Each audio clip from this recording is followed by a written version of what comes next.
Good morning, Stock Twits Nation. It is Wednesday, October 15th. We are halfway through the month and the week. This is the Daily Rip Live. I'm your host, Katie Perry, and today we are joined by Phil Rosen, co-founder of Opening Bell Daily. You've probably seen Phil everywhere. I can't believe we've never met, Phil. It's great to be here, and we're long overdue. I know. I feel like we're like ships passing in the night. I mean, you're always at the exchange, but I feel like we're in the same sort of bubbles. So this is going to be really fun. I know the Opening Bell Daily is super popular, but for people who don't know sort of what this is that you co-founded and what you run, tell us a little bit about Opening Bell Daily. Yeah, so I publish a newsletter every morning, and it's financial markets, and we call it the best data markets newsletter in the world. And there's always a bunch of unique charts and information, and it's my column every morning, plus all the news that will prepare you for the trading day. So that's what we do. And before this, I was a reporter at Business Insider, and I wrote their markets newsletter every day. Then I quit my job about she's coming up on 2 years almost, and launched this. And yeah, so now here we are. I quit my full-time job 2 years ago too, coming up. I literally it might have been today, like around this time I put in my notice. I was at a brokerage app and I was like, "Yeah, I'm just gonna do." Oh So yeah. I'm the same journey. So tell us, I'm curious, like people who write these morning newsletters, and especially yours, rich with, if you guys don't follow this one, tons of amazing, if you like charts, if you like data, and then like you said, you have the column. What does your day look like? Because the news is happening so rapidly, and like you could probably have most of it done by like 6 p.m. and then who knows what happens. Yes, there are so many nights under Trump's second term where I have to be up pretty late editing something or changing the entire story for the next morning. And I will say that never happened under the Biden Yeah. administration. He went to And bed. yeah, he went to bed. And but now Trump's Truth Social feed is essentially like a macro feed, and whatever he says, or if he's hinting at something, or if his tone is off, markets will move, and that always makes it into the newsletter. So keeps me on my toes for sure, but I got a lot of fun doing it. Yeah, I wanna get into that because that was the core story of your newsletter today, and it's something, my co-host Shy, Shy's on his honeymoon, guys. That's where Shy will be back. Uh, we talk about it a lot, sort of pulling these strings of the market as we look to kind of where we're opening today. Futures are up 200 points. We had some Morgan Stanley's earnings that were strong coming up on some of the other bank earnings coming in. But let's go back to this sort of puppeteering of the market because I have so many theories about it. Yesterday, there's always some weird narrative. It's like they're in a room, there's a whiteboard, and they're like, "What weird?" Like they're picking like a word out of a hat, and they're like, "This is the thing." Yesterday, soybeans, cooking oil. So let's quickly go over like what happened yesterday with this, and then I want to get into sort of the crux of your piece, which is essentially this guy just likes being the main character of the stock market in a way we haven't seen before. He makes Jerome Powell look like a background player in markets right now, which is just unbelievable because really the Fed chair is supposed to be, markets will hang on that guy's every word. But right now, whatever Trump says, that's the thing that markets are going to react to in the near term. And he's almost, I think, literally never been directionally wrong this year in what he's said. So when he says, okay, this is a great time to buy stocks, it's literally the bottom of the market. Yeah. And the thing I covered this morning, and we had a couple charts on it. When he calls the bottom of the market, he's also calling the top of the VIX, the volatility index. So when you overlay these charts, they're literally mirror images of each other next to his tweets. So if you have the VIX is going down when the market's going up and vice versa, and all of it hinges on whatever he's posting on Truth Social. So I didn't really realize the connection until I put all the data together into charts yesterday. And I mean, it's literally inverse mirror images to one another, the VIX and the S&P. So it's never seen anything like it. Yeah, I mean, I'm glad someone plotted it out. We all kind of felt it, but I'm wondering, Phil, is it the case that he's right or the case that it's a self-fulfilling prophecy when he does these things? Like, is him saying it what makes it come to life? Yeah, honestly, it doesn't really matter whichever one it is, right? Because if Yeah. you're buying the dip when he says buy the dip, or if you're selling, um, like trying to do the opposite of what he's doing, you're either making money or losing money, right? So he markets are taking him at his word now, and I think we had to like learn to do that over the last few months. But it's become so the pattern has become so entrenched, and buying the dip should not be a contrarian take under Trump anymore, because usually, let's say in April, buying the dip was a risky retail only move, but then all the smart money was selling because they thought tariffs were going to just tank the stock market this year. But obviously, it didn't happen. Stocks have been going up and up and up. And if you had bought the dip, or even not even buying the dip, but if you had just not sold your stocks, you're up double digits against the people that tried to sell and then get back into the market. Yeah. So it's honestly a very black and white picture. You just do whatever Truth Social says directionally, and you'll be pretty okay. In the context of this, we don't know what else is going on there or any other social platforms, but I want to ask though also with the buying the dip behavior, one of the fascinating things that we've been tracking on this show and across, the entire business landscape is retail being the ones that we're following it and we're ahead of institutional. Do you think institutional now is being quicker to react to these types of posts in a way that retail was doing prior? Yeah, I think that's definitely happening. Institutional investors are realizing that retail is much smarter than they think, right? And I know a lot of independent investors who are engineers at big tech companies, or they have more blue collar jobs, right? They're way smarter than a lot of the people I talk to in these Wall Street banks as far as their instinct and their, let's say, their ability to take on risk in the market. I would trust their calls than some of these professionals in Wall Street. And I think the Wall Street guys are starting to learn that, and if not react to retail, at least mirror their trades and behaviors.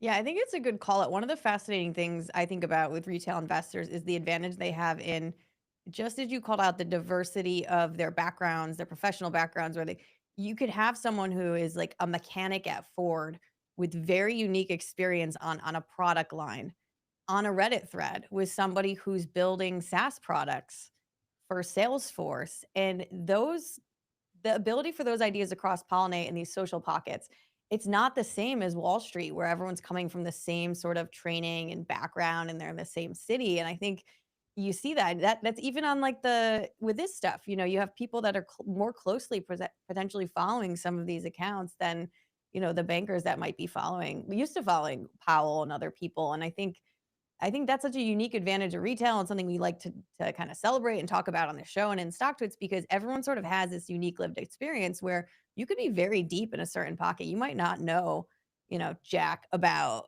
Citibank's balance sheet, but you might know really, really specifically about one thing. And if you could share that somewhere with other investors and that comes together, it's actually quite powerful.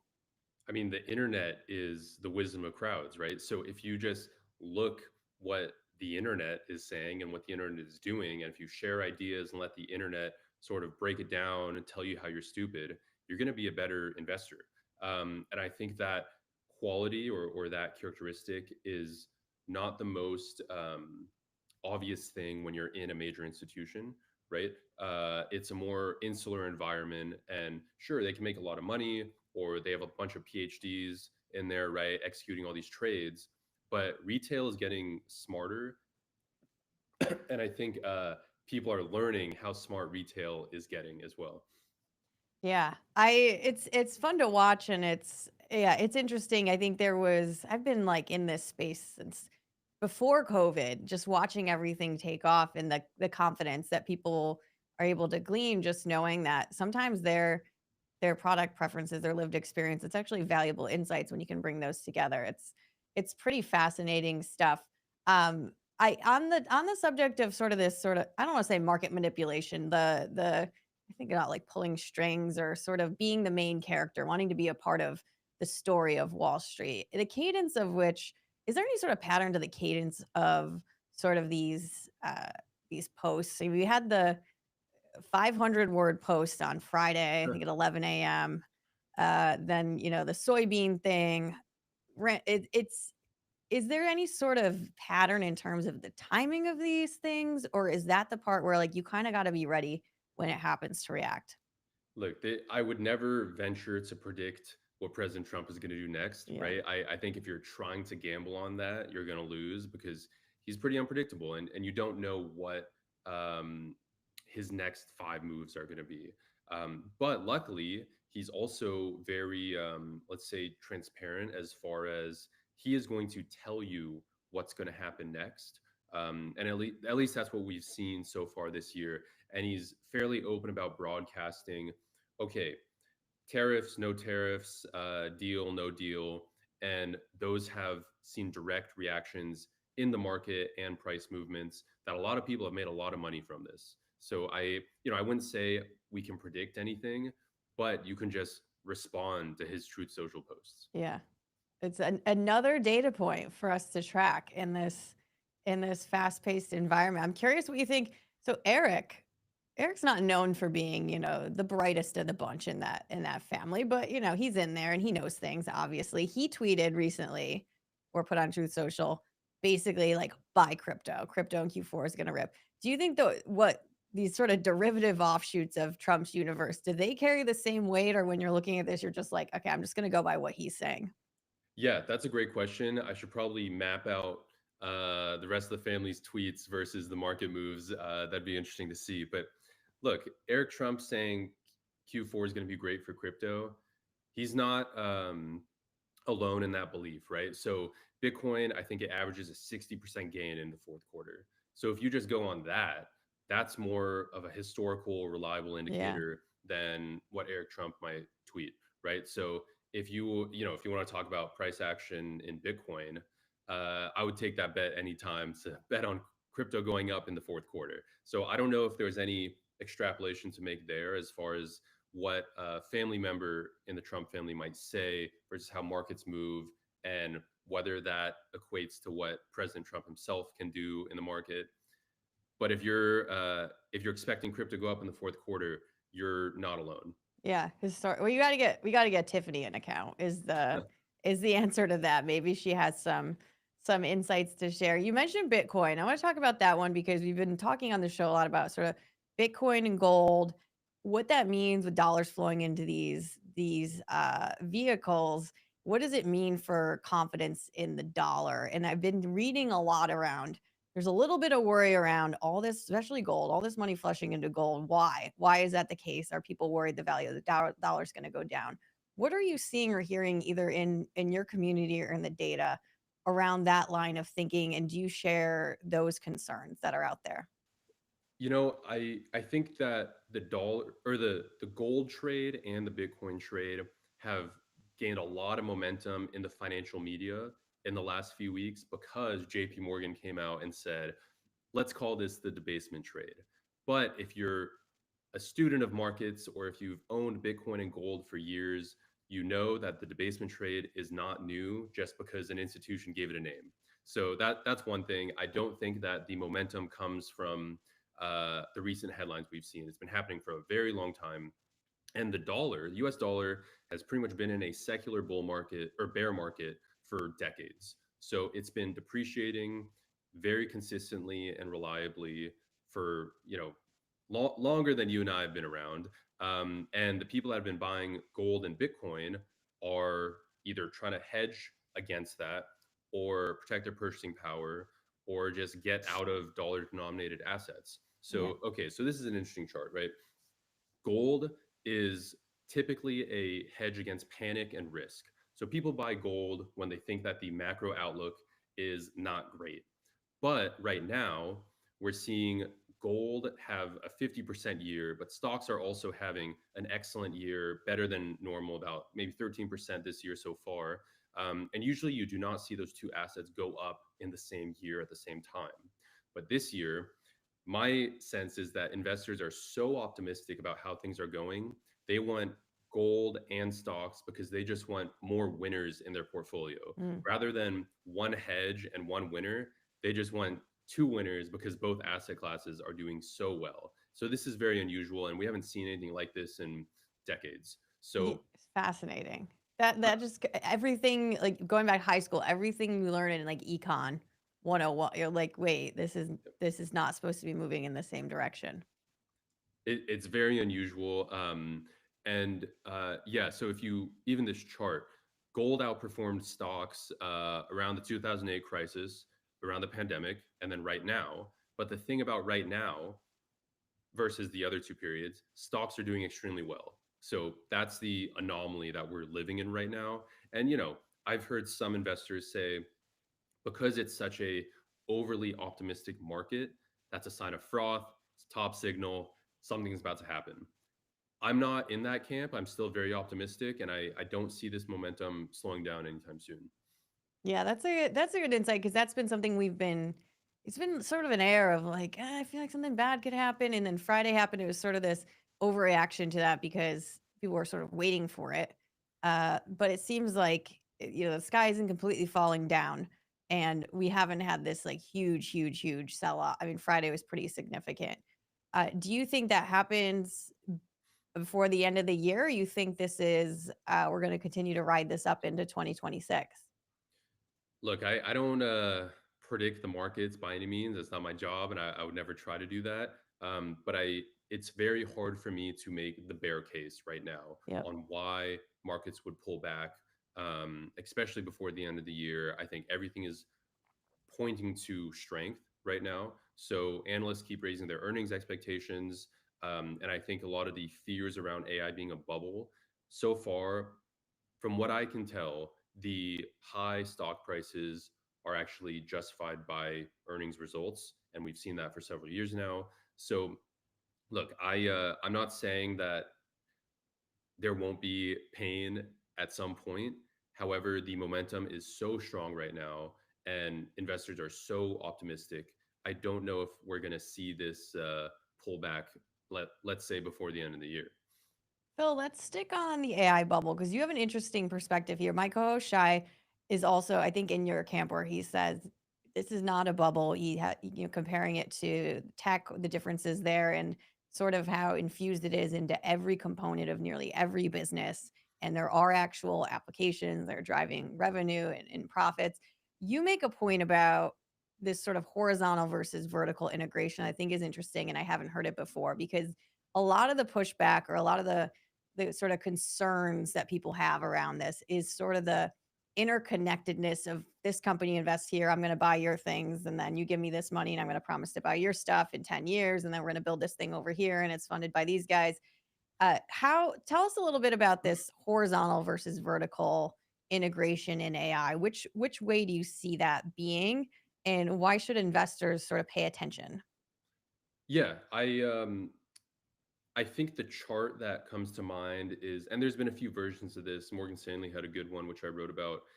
All the AI companies like OpenAI, NVIDIA, Microsoft, Oracle, CoreWeave, they're all like this right now. They all have deals with each other and they're all doing business with each other. And Morgan Stanley raised the question, okay, if $1 shows up in OpenAI, but it also shows up in Nvidia because they did a deal. Is it the same dollar? Is it being counted twice?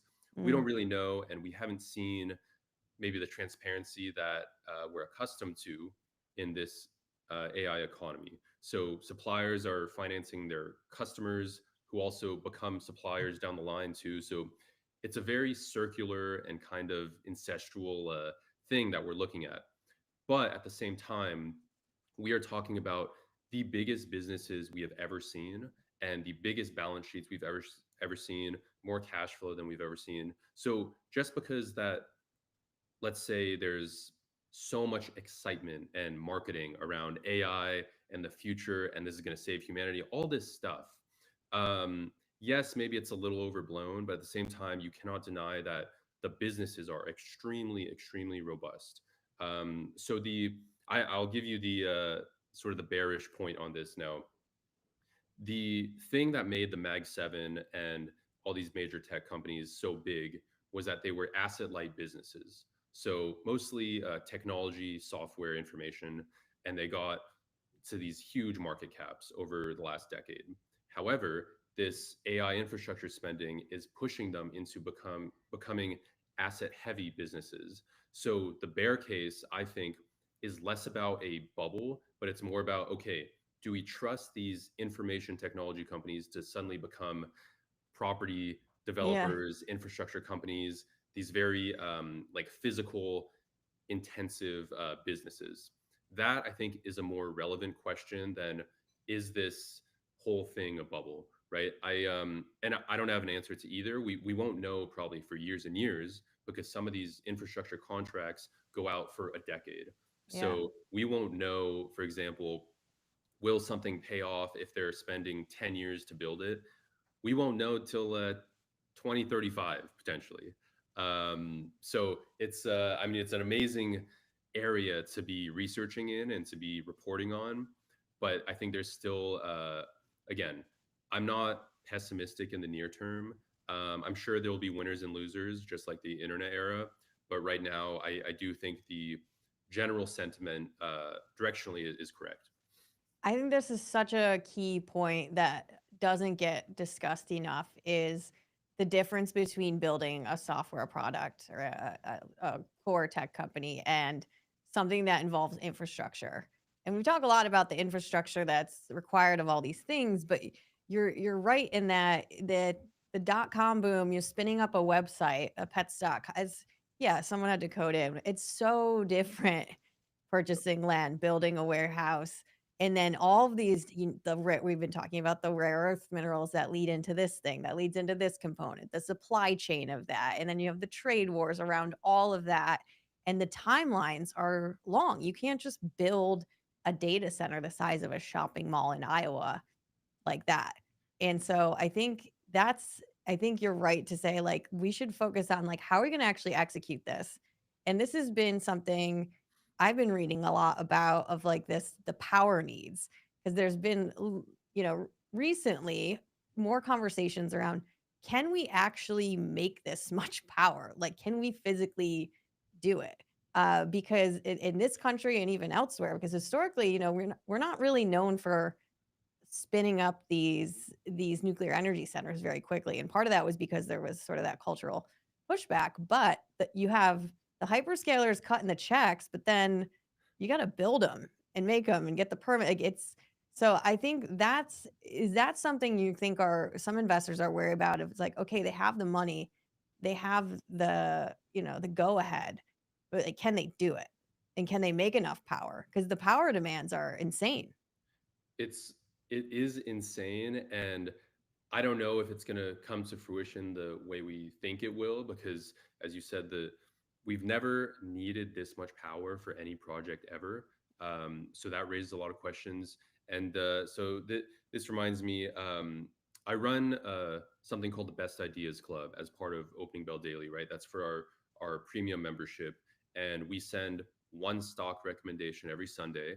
And we've been doing this all year, and we've published I think 36 stocks so far, and in an equal weight basket, we're actually doubling the S&P 500 right now. So I think since we launched, the S&P is up like 10%, and we're up 21%.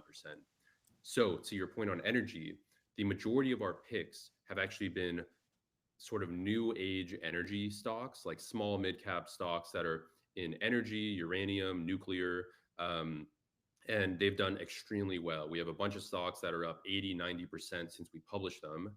And all these stocks, they come from interviews that I do with the smartest investors I know, right? Yep. So members sort of get access to our network of investors. And I'll share one stock. It was one ETF, the a uranium ETF by Sprott, Sprott, and it's done extremely well since we published it.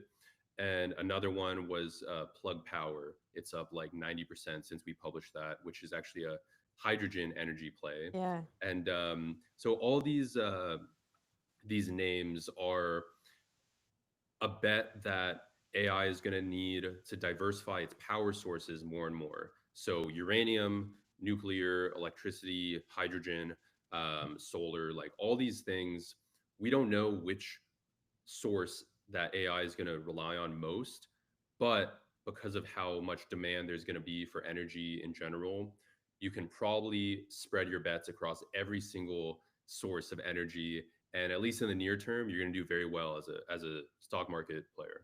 Yeah, that was going to be my next question because I think we get a lot of questions on the show where they'll say, okay, I get nuclear, I get. But then within there, there's all these players, and everyone wants to go, okay, who's the next one up that's going to pop? And then how to know who can execute, who has the deals in place. And so when you're talking with sort of your network of investors and they're saying, okay, this one versus that one, is it the case where they have insight where they're like, yeah, our conviction is this team, this product? Or is it more the case, like the case of the ETF, where it's like, we just think over here generally, and this is the best ETF for it? Yeah, it's a broad mix. The way that these interviews and these research reports we publish, the way it works is I go to one investor a week and I say, if you could only bet on one stock for the next 12 months, what would it be? Or one investment idea. And so that's sort of the inception of these ideas, It's right? good. Back them into a corner, Yeah, focus well, them. because it's very hard sometimes if you're talking to investors. It's like, okay, what do you like right now? And they'll tell you, well, I got 6% in this, 8% in Yeah. this, 15, right? So they tell you about allocations, but the way we frame these interviews is like, no, no, no, you have to put 100% into this one. Like if there was no other stock you could buy, and you had to bet the house on it, what are you doing? I And bet I some of think them wish they did after probably, looking I at mean, the index you just shared. I wish I did, right? On Yeah. some of these stocks. And I think that's why we've seen such massive outperformance against the market, because these are the smartest people I know sharing their smartest idea of the year. So if you have a basket of those equities, then it's like, okay, you're probably going to do pretty well, at least better than average, let's say the S&P 500. Yeah. I want to ask because I wish I remember who said this. I'm always like scrolling on X and someone says something that makes me think, and then I never bookmark it, or I bookmark it and then I never look. I've bookmarked a lot of things on X that I've never actually, I don't Of even know where to course. find my bookmarks. That's a UX issue. However, I'm curious. There was someone saying, okay, we had the AI trade, and that was first, it was kind of the chips, and then it was, the rare earths, and now it's the energy. And they're like, what's the next thing? We're down to like the raw materials needed to build some of things. We're down to like we're down to like the periodic table of elements. So the points the person was making was like, now what? And it kind of made me think because I was like, I don't know. I'm curious if you've heard any either within this or like, is there kind of what's the next thing that maybe bubbling up outside of some of these plays that you're hearing sort of early discussions about, if anything, or is it kind of everyone's looking around like, I don't know. That's a great question. I haven't heard much beyond what comes after rare earths. I don't know if there's a next thing, because rare earths, you could argue, are the most finite part of the process. Yep. So it's like we're never going to be short of the ideas or the innovation or the vision to build amazing technology. But then even the people talk about buy the picks and shovels in the gold rush. I think we're beyond the picks and shovels, and yeah, as you said, we're looking for periodic table. There's Uh, our opening bell. Sorry, Phil. I meant to oh, warn you. We do that, just to oh let yeah, people know. opening bell. We're open. We're Uh, starting for the day. we're starting for the day, but continue. Well, no, I don't know what the next play is right beyond rare earths, and I think that's going to be a very contentious geopolitical angle here as well. Yeah. Um, and look, China and the U.S. are going back and forth about this as we speak. But as far as investing in it or playing that angle, that might be the most fundamental trade you can make in the AI economy, right? It's okay. What are the elements powering Yeah. this technology? Yeah, and I guess the only thing I could think of is this sort of debate that is ongoing around quantum because that seems like it could disrupt So if quantum solves some of the if it lessens the energy requirements, what does that do? And is quantum the answer? But we've gotten into some heated debates on. I had no idea. People get so heated about the quantum thing, and I'm like, this is. It kind of makes me excited because I feel like people don't argue about nerdy things anymore. I feel like we used to do that as a society. Like people used to like argue about philosophy, and like it doesn't happen. But I'm telling you, we've had people on the show and the quantum thing gets ugly really fast. Contentious. And yeah, I don't know if what do you like in the data or what you hear these quantum stocks? I mean, you have it's interesting because we've had debates on this show and I feel like, I'm kind of outside of this. I'm not like hardcore quantum investor. I'm kind of like an index. I'm curious. I like to ask Right. questions, but I'm not like an expert. I on one hand, you have people saying the technology is so far away and it cannot possibly solve this. On the other hand, people who are investing in these stocks are up a lot of money. And to me, I'm like, you're making different arguments. This person's saying you can make money investing in these companies, and like maybe you don't care what the outcome is. Eventually, those stocks are going up. And then you have the people, we had Martin Scarelli on being like, actually, I study this stuff. I'm in the, it doesn't actually work. But to me, I'm like, those are two different arguments entirely. So for investors now, like what do you make of this like pocket of quantum startups and all the ire that surrounds them? Yeah, it's going to be very contentious, and it right now at this point, I would categorize it as a more speculative investment, and I'm sure people will be upset at that classification because they probably think it's a sure thing in many cases, and it might be. I know investors that made a lot of money in quantum stocks this year, but at the same time, and again, I'm not a quantum expert by any means, and I don't even study this sector that closely. Um, However, I know there are many companies in that sector. Their stock prices have done very well, but the companies themselves don't make any money. Yeah. So that you know, would I recommend it to someone? Probably not at this point. But also, if you're looking for moonshots, that might be the richest environment to find them. So it Yeah. depends, your risk tolerance. It depends your investing style. But there's a lot of people I do know have made plenty of returns this year in that sector. Yeah, that's what I'm like. I don't know why everyone's mad at each other because I feel like you can win the argument that the tech's not there, and then you can win the argument that you're just like scoreboard. Look at my like I don't care if you don't think the tech's not there. And I think it's interesting because this is not an isolated thing with quantum, like companies not financially sound, making people money in the stock market. Like we can go, I mean, Beyond Meat, which I think they're delisting now. Like, there's all these companies that are like, but they got hype and people made money on them, and that's how it works. So, yeah, it's just interesting to me. Comes down for some reason. This topic comes down to this like very like foundational, almost like moral. And I'm like, I don't know. Like, you could be making money and you could be right that it's not going to pan out, and like you're both right. We don't need to. And returns don't lie, right? So if someone shows Yeah, you their annualized return or the returns they made this year, it's if they're up, they're up, and it yeah. almost doesn't matter what they're buying. I get it though. I like when people are excited about things. I think we got to get more excited about things. So maybe we can find something else besides quantum to Yeah. move on to and argue about because that one's kind of tired. I also want to ask you though, zooming out a lot and back into time, been hearing a lot about Sorkin's new book about Yep. 1929. I'm fascinated with this time period in history. And yesterday we were even talking about how just not that it feels like 1929 now, but there's some parallels of like where we were at even back further than that, like Gilded Age, where you had, you know, a dozen business titans basically running things. And you look at, these everyone's at the White House at dinners, and you got Zuck and you got Elon and all this like power and influence within a certain group of people. And then you also have, the JP Morgan kind of pushing towards these sort of patriotic initiatives of like, we need to be first in these things. And I'm curious, like with the book, like, first of all, is it just like a overview of what happened, or is it sort of helping us learn what went down in 1929 so we don't repeat it? I know you had early access or an early copy. That I'm curious what your thoughts were on that book. So first of all, Andrew has written an excellent book, and I've read probably, I don't know, 8 or 9 books about 1929. Learned a lot over the last couple years. However, this is the only one that's character driven, I would say. So it almost reads Mm. like a novel, more closer to a Ah, novel than like a history book, let's say. Um, so I thought it was excellent. Um, but a lot of these other 1929 era books, and I don't want to call anyone out, but they're much more. They give you the facts and they might give you a little bit of context, but there's no real narrative to them. It's mm, more like, okay, here's the takeaway, here's the series of events, goodbye.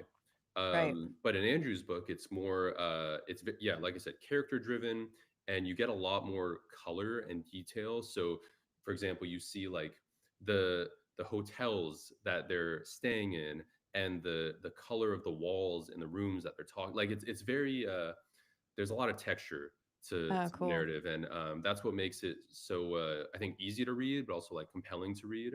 Um, but the takeaway that I've seen a lot of people online talk about is drawing comparisons to 2025, and I don't know if the comparisons are, to me, as obvious as Twitter or X makes it sound like I think the conversation around the book, one, I think the hype is warranted around the book because the book itself is great, but I'm a little more skeptical on, oh, because it's coming out in 2025 Right. and there's an AI thing going on, therefore we should make the conversation about the book a warning about 2025. Yeah. I That's don't not how know. book publishing works. Yeah, I'm not sure if that's the leap that I would make, and there's compelling reasons I would guess to say that. Um, Yeah, I mean, but it's great for promotion of the book. I think oh, that's where you of gotta course, separate because he'd been working on this for years, right? long time. Yeah, Yeah, so you guys the timelines on these things, but it's classic marketing. You're gonna line it up with what's relevant to sell yeah. the I mean, books. it's smart, and but I wouldn't.